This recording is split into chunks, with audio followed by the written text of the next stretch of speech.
कैसे हो दोस्तों। मेरा नाम है सलमान और आप देख रहे हैं मेरा यूट्यूब चैनल दी सलमान हसन।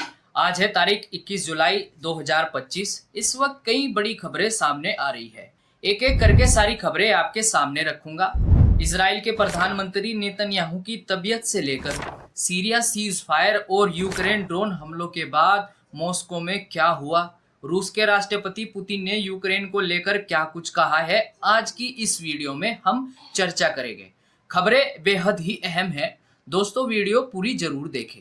चैनल पर नए हो तो सब्सक्राइब जरूर करें।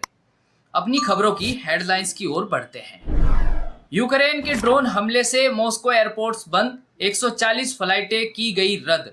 यूक्रेन युद्ध में उलझते पुतिन, कई देश बना रहे दूरी।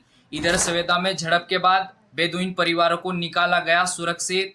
इजरायली प्रधानमंत्री की तबीयत को लेकर बड़ी खबर, 3 दिन घर से काम करेंगे। इस वक्त दोस्तों मॉस्को को लेकर बड़ी खबर सामने आ रही है, जिसमें कहा जा रहा है कि यूक्रेनी ड्रोन हमले के कारण मॉस्को के प्रमुख हवाई अड्डों को फिलहाल बंद कर दिया गया है और कम से कम 140 उड़ानें रद्द कर दी गई है। रूसी रक्षा मंत्रालय ने कहा है कि शनिवार की सुबह से रूस के ऊपर 230 से अधिक यूक्रेनी ड्रोन गिराए गए, जिनमें से 27 राजधानी के ऊपर गिरे। खबरें ये भी हैं कि यूक्रेनी ड्रोन हमलों के कारण राजधानी के 4 प्रमुख एयरपोर्ट्स पर यातायात को बंद कर दिया गया और 130 से ज्यादा उड़ानों का रास्ता बदलना पड़ा। खबरों के अनुसार कहा जा रहा है कि ड्रोन सिर्फ मॉस्को तक सीमित नहीं थे, बल्कि कालुगा क्षेत्र में भी 45 ड्रोन को रोका गया। हालांकि ये भी बताया जा रहा है कि इन हमलों में अब तक किसी बड़े नुकसान की पुष्टि नहीं हो सकी, लेकिन क्या रूस की एयर डिफेंस अब कमजोर हो गई है और क्या यूक्रेन अब रूस के अंदर तक पहुंचने में कामयाब हो रहा है। लेकिन इधर ये भी खबर सामने आ रही है कि राष्ट्रपति पुतिन यूक्रेन युद्ध को लेकर अड़े हुए हैं और कहा जा रहा है कि यूक्रेन समझौते पर पुतिन का इनकार एक बड़ी गलती हो सकता है। खबरों की माने तो मिडिल ईस्ट में रूस का साथ देने वाले ईरान और सीरिया जैसे देश अब दूर होते जा रहे हैं। लेकिन देखना यह है कि इन सब बातों का असर यूक्रेन और रूस पर कितना पड़ता है। ऐसे में सवाल ये खड़ा होता है, क्या पुतिन की जिद रूस को अकेला कर देगी या रूस की वैश्विक पकड़ अब ढीली पड़ रही है। देखना होगा दोस्तों आने वाले दिनों में इन सब बातों का क्या असर होने वाला है। इस वक्त दोस्तों इजरायली प्रधानमंत्री को लेकर भी बड़ी खबर सामने आ रही है।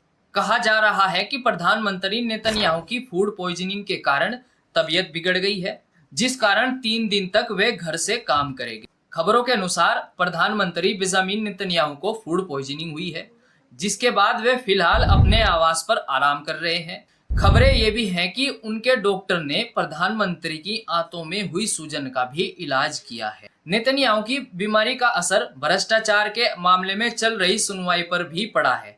उनके खिलाफ चल रहे मुकदमे की सुनवाई फिर से टाल दी गई है। खबरों की माने तो इससे पहले भी यह सुनवाई गाजा संघर्ष, लेबनान टकराव और राष्ट्रीय सुरक्षा कारणों से कई बार टल चुकी है, लेकिन अब एक बार फिर उनकी तबीयत को लेकर यह सुनवाई टाल दी गई है। ऐसे में सवाल ये किया जा रहा है कि क्या नेतन्याहू की तबीयत से गाजा और लेबनान से जुड़े फैसलों में देरी होगी या फिर इजरायली प्रधानमंत्री की तबीयत बिगड़ने के कारण कुछ और बड़ा होने वाला है।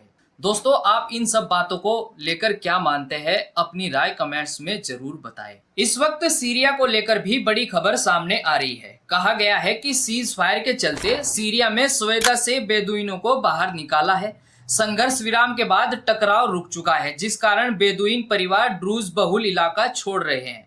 खबरों के अनुसार सीरिया सरकार ने टकराव में फंसे बेदुइन समुदाय के सैकड़ों परिवारों को सुरक्षित बाहर निकालने का काम शुरू कर दिया है।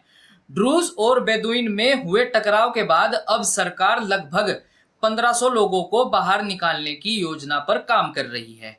कहा जा रहा है कि सरकार की कोशिश है कि इलाके में खुला संघर्ष दोबारा ना हो, इसलिए बेदुइन परिवारों को धीरे धीरे बाहर निकालकर मानवीय संकट को टालना चाहती है। अब देखना यह है क्या सीरिया सरकार इस संघर्ष को अस्थायी रूप में खत्म कर पाएगी या फिर से इजराइल सीरिया में टकराव जारी रहेगा। दोस्तों ये थी आज की कुछ बड़ी और अहम अंतर्राष्ट्रीय खबरें। आपका इन खबरों पर क्या कहना है, नीचे कमेंट्स में अपनी राय जरूर दें। वीडियो अच्छा लगा हो तो लाइक और शेयर करें और चैनल पर नए हो तो सब्सक्राइब करें, बेल आइकन प्रेस करें ताकि अगली बड़ी खबर आपसे मिस न हो। मिलते हैं अपनी अगली रिपोर्ट्स में, मुझे दीजिएगा इजाजत।